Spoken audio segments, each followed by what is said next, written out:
summers, week on, week off, with the exchange at Sundays at 6 o'clock. Mother's parenting time with London shall be reasonable and liberal. Further, that the outstanding parenting time complaints filed with friendly court through July 8th be dismissed. I'm Tom King. King. It's also known that both parties are provided the court with essays, what they have learned for their high conflict solutions workshop. The court appreciates both you taking that program. Hopefully it was beneficial. I'm not, the court does not order the completion of that class if it's a waste of time. So I hope that there was some value in that class for both of you to make life easier for each of you. All right, so Ms. Sewell, do you understand the recommendation? I do understand it. I understand what's wrote. I don't understand how we got here. Okay, so you disagree with the recommendation? Absolutely. How we got there is we have an independent, experienced front of the court facilitator. I personally feel like she's interviewed your children. So your children are 16, 14, 13. This is not like a 6-year-old. So much more weight to be given on the thoughts and input of the children. I can guarantee you that, Ms. Sewell. So maybe you should ask yourself these questions, because obviously this is what the children want. the children would always choose ice cream over broccoli, and that's what's happening right here. I serve my children broccoli. He chooses to serve them ice cream. Children will always choose ice cream over broccoli.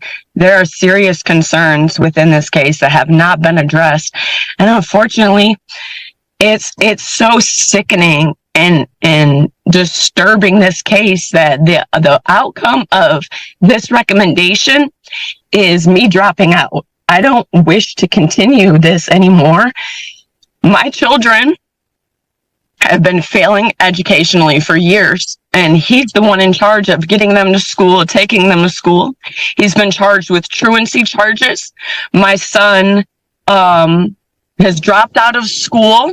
My children are depressed, suicidal, on medication, and all absence of their mother. But yes, continue the same path for them. Everybody agreed that something different needed to be done, and choosing the same sickening and despair life for them is enough for me to decide that continue on and do that. My son is now dropped out of school. There's no changing that. My daughter had a 1.3 grade average last year. I have went to court every single year, fighting to know knowledge about my kids, fighting to be present for my kids, fighting for my kids to attend birthday parties, fighting for my kids to attend funerals. I've had to go to court to know my kids' education, to know their therapist. I've had to go to court to have you tell him that he had to keep them in school so he wouldn't take them out for acting classes. I've had to go to court for all these things, and nothing has been done. So now my children, 13, 15, and 16 years old, are on medication, failing classes, depressed, suicidal, sexual activity, talking to men online, absolute disgust, all, and he won't do anything about it. I'm not allowed to be present. I'm pushed out of the way. So of course the kids want to choose whether they're not parented, not governed, and he's feeding them ice cream over broccoli. Absolutely, 100%. I agree with them. However, I don't choose to be a part of it anymore. I choose to not have the police called on me when I take away my son's Xbox. I choose to not have CPS called on me when I'm trying to get help for my daughter's suicide problems. I choose to not have false police reports called on me about stalking my ex. I'm choosing, if you guys don't choose better for my kids, I'm choosing to step aside. Flat out. I have 2 other children to parent and raise and worry about. That's how I feel. This man, hold on. There's another one thing. I started this. I started all these parenting time complaints, and up until this point, because he was allowing the kids to move freely between homes, it was working out fantastically great until he tried to strong arm me into paying him some money. Hold on one second. He had moved a man into the basement with my 12-year-old daughter, lied to me about it, lied to the courts about it, wouldn't let CPS in. And my daughter is expressing sexual habits and behaviors, and nobody will investigate it, and nobody hears me. Would you be comfortable with your daughter expressing sexual pornography and doing things online, knowing that there is a man living down in the basement and she's telling people that she's dating a 40-year-old man? Would you feel comfortable with that? This is who I'm leaving my children with. First of all, Ms. Sewell, have you reviewed I think Mr. Jackson filed in the court file, there's University of Michigan Psychiatric Emergency Department reports. I have, and Okay. can I explain something to you? Stated June 6th, whether your daughter was taken to the hospital. She claims that there's ongoing, this is her words. Yes, can I explain something to you? Her mother. Yes, can I explain something to you?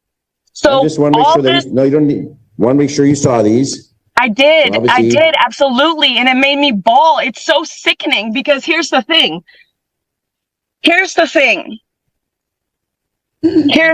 Your Honor. Mr. Atkinson, I was explaining my concerns of what I was finding on her phone and explaining what I have known my son to do and explaining what we had just came across. The referee wanted to say that the kids were not allowed around each other and was concerned about incest relationships because what I was finding on Isabel's phone while she was in Mr. Atkinson's home. Wait, what? So I explained this to the court. The referee was like, whoa, something's going on. You know, the kids aren't allowed around each other. Mr. Atkinson went home and told Isa and London that I was accusing them of having an incestual relationship and blamed the entire thing on me. So she absolutely was so mad at me. And I think I provided text messages to the court where she was saying, my mom's so weird. She thinks I'm having sex with my brother and she thinks I'm having sex with my dad's roommate. But these are the things that I'm finding on her phone and I'm providing them to the court. I'm not having conversations with my daughter about what I'm thinking. I'm having conversations with Aaron Atkinson, trying to get to the bottom of it. And then he's going and telling he is showing her, even these classes, he is showing them the paperwork and putting it in their faces, absolutely causing problems. I've came to the courts every single year about things that I'm badmouthed, I'm talked about. Of course the kids view me like this. This is 100% parental alienation, and the courts have enabled the abuse of me, the control of me, and I'm done. If you guys cannot see that, why would I be fighting for my kids to abuse them? All I want for them to do is do better in school. Hold him accountable to that court order. It's a court order for a reason. You're not allowed to badmouth me every chance you get. My kids don't need to grow up in a toxic environment like that. I love them so much and only want the best for them. So yeah, they hate me for making them clean their rooms. They hate me for grounding them, taking away their cell phone. I took away my daughter's cell phone because of the things that she was posting on TikTok and the boys that she was talking to. He turned around and bought her a new phone. After all this, there's no disciplining the kids. There's no wanting better for them. I am merely nothing more than a babysitter. So I choose to not do it. I cannot live and I cannot be exposed to the police knocking on my door again, to the CPS, to the false CPS call. I've been dealing with this for far too long. And this is exactly what he wanted. So congratulations, Aaron, you've won. Congratulations. This is absolutely what you've wanted. I hope you're happy with the results. To be honest with you, I feel so bad for my kids, but I feel so bad for my kids' future that they have to live like this. 100%. The kid's therapist is his therapist. Can you imagine what my kids would say if my kids attended my therapist and all they listened to is negative lies that I said about my ex? The paid actor, the one that literally gets paid to make people believe his story.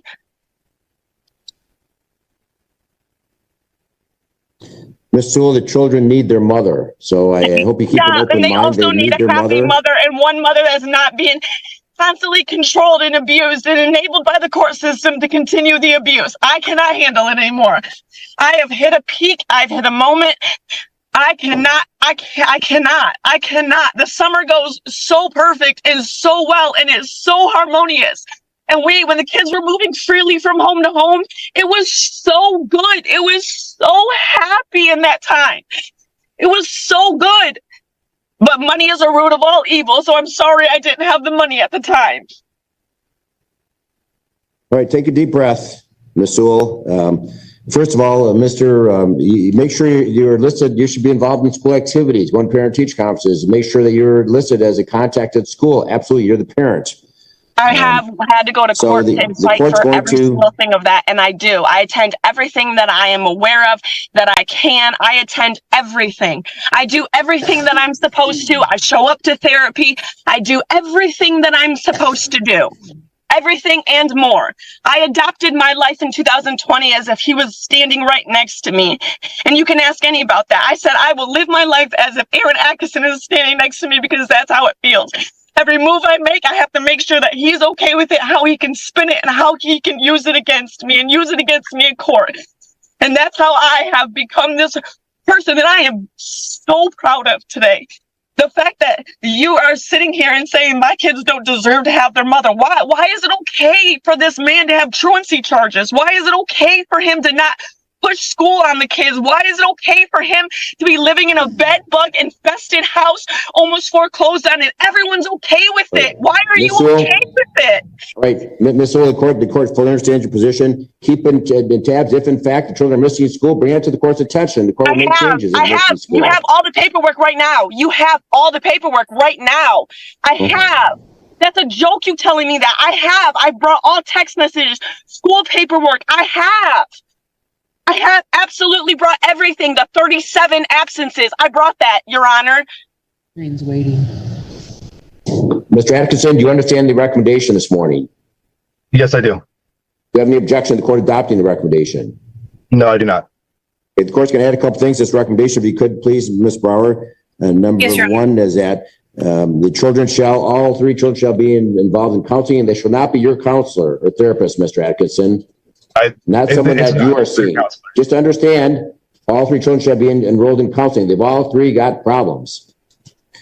So all three should be enrolled in counseling, and they should not be your therapist or counselor. And finally, if the children miss school because of illness, you need to take them to the doctor that day. No unexcused absences. So if you take them home. Schedules the appointment during school. Please do not interrupt. Mr. Atkinson, if these children are sick, they don't go to school, you need to take them to a doctor that day. Understood? Understood. And Ms. Sewell, please keep tabs on the records. If in fact they're missing school, the court's we'll bring them back into court, and the court wants answers as to why they're not in school. This is a joke. Right. I've been doing this for years, Your Honor. Every single year I provide the school record. Every single year. So you're telling me to do exactly what you told me last year, which was the thing that you exactly told me the year before, which is the exact thing that you told me the year before. You've told me this every single year. Every single year you've told me this. I've been bringing this to you every single year. Every single year, Your Honor.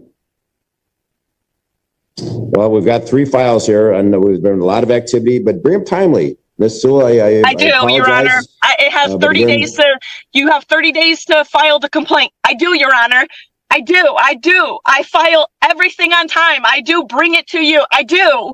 So you're telling me the exact same thing as you did a year ago. So what is it going to be? One more child is going to drop out? Are we going to wait till one more child gets to drop out?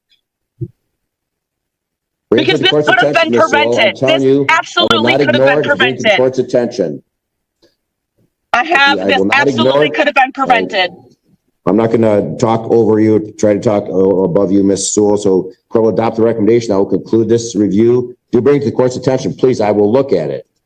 So please bring it to the court's attention, and the court's going to amend the recommendation with those. Your Honor, can I ask something else? Sure, go ahead. So we have a thing on our court order that we are not supposed to talk about each other on social media. However, I'm not being quiet about what's being done to me at court anymore. And since the court order has never been followed before, and there are no consequences. So if I start speaking out about what's being done in the care that Mr. Atkinson, and I have already interviewed with the podcast company that wants to hear my story about what's been happening with friend of the court, CPS, and how I've been treated and the injustice, and the fact that you're still allowing this behavior and you're giving custody to him. Am I allowed to speak about it, or are you putting a no speak order on me? Am I allowed to tell my story, or is this allowed to be aired?